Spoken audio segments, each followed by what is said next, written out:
नमस्कार, अस्सलाम वालेकुम, सत श्री अकाल, जय झूलेलाल। मैं हूं जी प्रेम बटलानी और आप देख रहे हैं हालत हाज़रा का प्रोग्राम। हकीकत ये है। इब्तदा में आपसे दरख्वास्त है, मेहरबानी फरमा कर चैनल ज़रूर सब्सक्राइब करें। नाजरीन, पाकिस्तान के वज़ीर आज़म जनाब शहबाज शरीफ आजकल न्यूयॉर्क अमेरिका में हैं। वो वहाँ पर यूनाइटेड नेशंस जनरल असेंबली का इजलास जो हो रहा है, हर साल होता है, उसमें शिरकत के लिए गए हैं। और न सिर्फ शहबाज शरीफ बल्कि दुनिया के दूसरे ममालिक के जो भी लीडरान साहिबान होते हैं, ऐसे मौके का फ़ायदा उठाते हैं और जो दूसरे चीफ्स ऑफ स्टेट या हेड ऑफ स्टेट या हेड ऑफ गवर्नमेंट शरीक होते हैं ऐसे इजलास में, तो फिर ऐसे इजलास का फ़ायदा उठाकर उनसे भी मिलते हैं और बायलेटरल यानी दो तरफ़ा जो ताल्लुकात होते हैं उनके बारे में भी उनसे गुफ्त शनीद करते हैं, मुज़ाकरात करते हैं। तो जनाब शहबाज शरीफ ने वहाँ पर फ़्रांस के सदर जनाब इमैनुअल मैक्रोन उनसे मुलाकात की। और अभी आपको तो जैसे इसका इल्म है ही, पाकिस्तान में और ख़ुसूसन सिंध और बलूचिस्तान में बहुत ज़बरदस्त सैलाब आया हुआ है। और उससे अभी कुछ लोग तो कहते हैं 20 बिलियन डॉलर, कुछ 30 बिलियन डॉलर, कह नहीं सकते ये बसूख से, लेकिन नुकसान बहुत हुआ है। और अभी तक पानी खड़ा है। पानी हटेगा, कम होगा, तो उसके बाद जो लोगों की रिहेबिलिटेशन होगी उसके बारे में बाद में पता चलेगा कि कितना नुकसान हुआ है और कितना पैसा लगेगा। तो जनाब शहबाज शरीफ जहाँ भी जाते हैं, बावजूद इसके कि उनको दुख भी होता है, क्योंकि वो बोलते हैं कि किसी दोस्त मुल्क के साथ भी हम ऐसे भी मतलब किसी और वजह से भी हम फ़ोन करते हैं या बातचीत करते हैं तो सब लोग ये समझते हैं कि पाकिस्तान पैसा मांगेगा। नाज़रीन, बावजूद इसके कि शहबाज शरीफ को बुरा भी लगता है, लेकिन अब तो सचमुच पाकिस्तान की हालत इस सैलाब की वजह से इतनी सकीम हो गई है, खस्ता हो गई है कि उसे तो मदद के लिए कॉल देना ही पड़ता है। तो जैसे अभी वो कुछ रोज़ कबल समरकंद गए थे उज़्बेकिस्तान में, और वहाँ पर वो जो शंघाई कोऑपरेशन ऑर्गेनाइजेशन की मीटिंग थी सालाना, तो उन्होंने खैर वहाँ पर डिमांड तो नहीं की थी, लेकिन अपने खुतबे में उन्होंने इस बात का ज़िक्र किया था कि पाकिस्तान में सैलाब से बहुत नुकसान हुआ है, और यहाँ तक कि उनकी आवाज़ रिक्कत आमीज़ हो गई थी। अब वो जो न्यूयॉर्क गए हैं तो जनरल असेंबली में भी वो ज़रूर अपना जो खुतबा देंगे उसमें ज़रूर इस बात का ज़िक्र करेंगे। अच्छा, इसके साथ अभी जिससे भी मिल रहे हैं उससे भी यही ज़िक्र कर रहे हैं। तो इमैनुअल मैक्रोन से जब भी मिले फ़्रांस के सदर से, तो उन्होंने यही ज़िक्र किया। और इमैनुअल मैक्रोन ने, सदर जो है फ़्रांस के, उन्होंने इस बात की यकीन दहानी दिलाई कि आप दुरुस्त कह रहे हैं, पूरी दुनिया को इस बात का नोटिस लेना चाहिए और हम भी कोशिश करेंगे कि किसी न किसी तरह आपकी मदद की जाए और पाकिस्तानियों को जो नुकसान हुआ है कुछ हद तक उसकी भरपाई हो सके और उनके रिहेबिलिटेशन में कुछ हम उसकी मदद कर सकें। अभी उसकी जो तस्वीर छपी हैं और ये जो न्यूज़ आई है, तो पाकिस्तान में पाकिस्तान तहरीक-ए-इंसाफ ने उसका सियासी फ़ायदा उठाना शुरू कर दिया।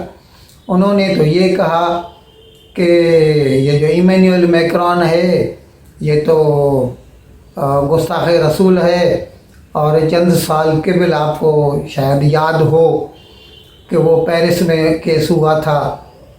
चार्ली हेब्डो एक मैगज़ीन था जिसके जो स्टाफ वाले थे उनको एक साहब ने कत्ल कर दिया था। तो बाद में उसके बारे में ये इमैनुअल मैक्रोन ने एक बयान दिया था कि हमारे जो लोग हैं जहाँ पर फ्रीडम ऑफ एक्सप्रेशन है, हम किसी को मना नहीं कर सकते। तो उसके ऊपर फिर पाकिस्तान में लाहौर में ख़ास तौर पर तहरीक लबैक पाकिस्तान जो बरेलवी की जमात है उसने बहुत एजिटेशन किया था, मतलब जुलूस वगैरह निकाले थे और कई दिनों तक लाहौर को मफलूज करके रखा था। और उनकी उस वक़्त डिमांड ये थी कि पाकिस्तान जो है वो फ्रांस से सफारती ताल्लुकात मुनक़ता कर दे। ये तो अलग बात है कि इमरान खान की हुकूमत थी उस वक़्त, उन लोगों को ये सही नहीं लगा तो वो लोग इस दबाव के आगे नहीं झुके और ताल्लुकात कंटिन्यू किए।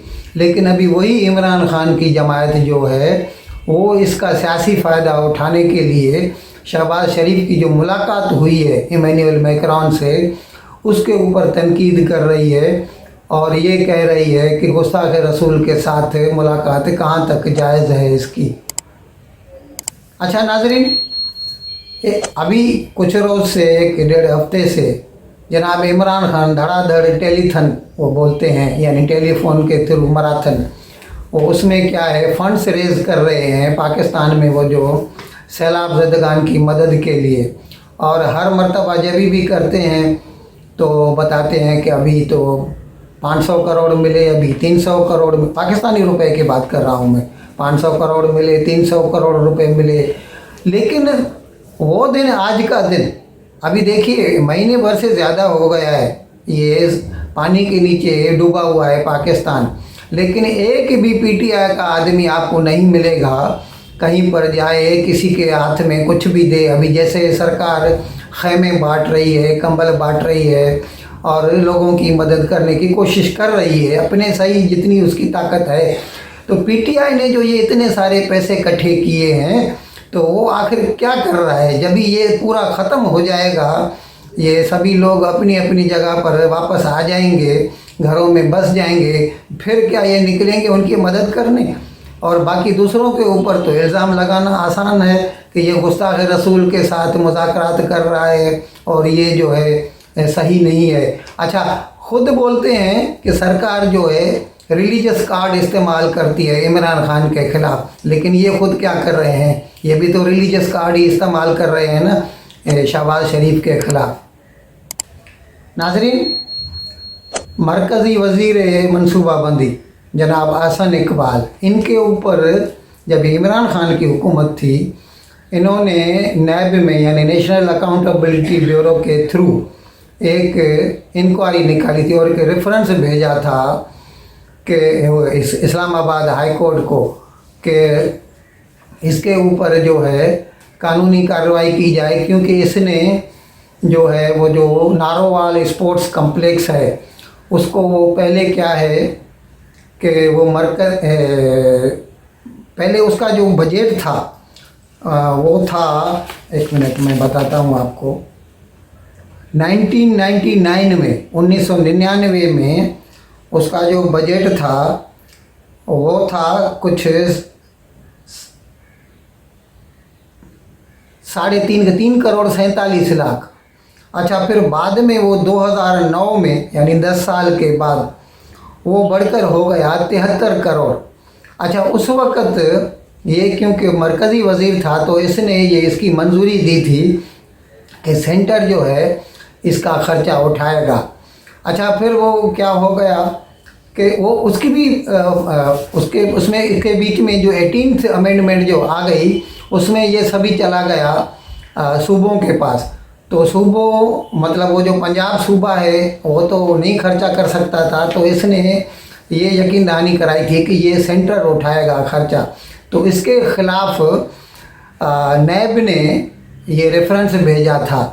तो अभी कल जो गुज़र गई, कल इस्लामाबाद हाई कोर्ट में नैब वाले हाज़िर हुए और इसी बात पर वो दलाल दिए उन्होंने। तो जनाब अतर मिनल्ला, जस्टिस अतर मिनल्ला ने जो प्रोसिक्यूटर था उससे पूछा, अच्छा ठीक है तुम बताओ इसके ख़िलाफ़ आपके पास क्या सबूत है? आप बोलते हैं कि इसने बेईमानी की है, इसने क्या बेईमानी की आप बताइए। अगर इसने उसकी रकम बढ़ाई तो वो खर्चा भी नहीं हुआ और कुछ बना भी नहीं, अभी तक हर चीज़ जो है वो कागज़ात में ही थी और वो सेंट्रल गवर्नमेंट उठाती और वो एक पब्लिक इंटरेस्ट का जो एक प्रोजेक्ट था उससे सूबे में जो है स्पोर्ट्स को जो है उसकी हिम्मत अफजाई होती। तो आप बताइए इसने कौन सी बेईमानी की या कौन सी खुर्द बुर्द की है, आपके पास क्या सबूत है? तो उसने बोला कि जनाब मैं तो डिप्टी हूँ, जो प्रोसिक्यूटर जनरल है वो तो यहाँ पर नहीं है, आप हमें तारीख दे दीजिए। तो जस्टिस अतर मीनाल्लाह ने कहा कि ऐसा नहीं हो सकता, पहले इस केस को बहुत वक्त गुजर चुका है, आपको जो बोलना है अभी के अभी बोलिए। तो फिर उसने वही बात दोहराई। तो उसके जवाब में जस्टिस अतर मीनाल्लाह ने उससे कहा कि 1999 का 99 का जो है ये मंसूबा है, जो 3.5 करोड़ में बनना था वो 73 करोड़ तक पहुंच गया। अभी 2022 है और अभी अगर ये बनेगा तो 200 करोड़ से आगे जाएगा।